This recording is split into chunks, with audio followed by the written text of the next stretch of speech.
માધવપુરમાં શ્રી રામ ભૂમિ તીર્થ ક્ષેત્ર માધવપુર પ્રખંડ દ્વારા માધવપુરની મુખ્ય બજારોને ભવ્ય શણગારવામાં આવી હતી। સાથોસાથ સવારે 8 કલાકે પ્રભુ શ્રી રામની ભવ્ય શોભાયાત્રા કોળી સમાજની વાડીએથી થઈને મુખ્ય બજારથી માધવરાયજીના મંદિરના પટાંગણ સુધી નીકળી હતી। હજારો ભાવિ ભક્તજનો શોભાયાત્રામાં જોડાયા હતા। ત્યારબાદ 12 કલાકે પ્રભુ શ્રી રામની સમૂહ મહાઆરતીનું માધવરાય મંદિરના પટાંગણમાં આયોજન કરાયું હતું। ત્યારબાદ શ્રી રામદેવજી મહારાજના મંદિરેથી વાજતે ગાજતે માધવરાય મંદિર સુધી ભવ્ય શોભાયાત્રા માધવરાયજીના નિજ મંદિરે પહોંચીને ધ્વજારોપણ 3:30 કલાકે કરાયું હતું।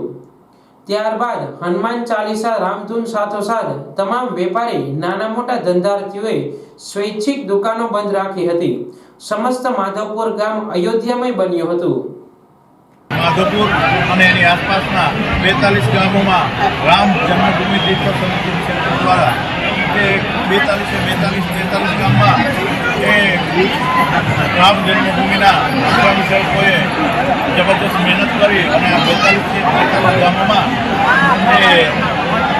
એક અજબ માહોલ ઉત્પન્ન કરવામાં આવ્યો। મારું નામ રાજુભાઈ સંપટ, વિશ્વ હિન્દુ પરિષદ તથા બજરંગ દળ અને અનેક સેવાભાવી સંસ્થાઓના સાથ અને સહકારથી સમસ્ત ગામની અંદર હિન્દુ સમાજ તથા અન્ય સમાજે આજે આ રામ ભગવાનની પ્રાણ પ્રતિષ્ઠાની શોભાયાત્રાની અંદર બહોળી સંખ્યાની અંદર ભાગ લીધેલો અને ઠેર ઠેર રસ્તા ઉપર આ યાત્રાનું ભવ્ય સ્વાગત થયેલું અને પ્રસાદરૂપી બધાને શરબત અને ઘણી વસ્તુનું વિતરણ કરેલું છે।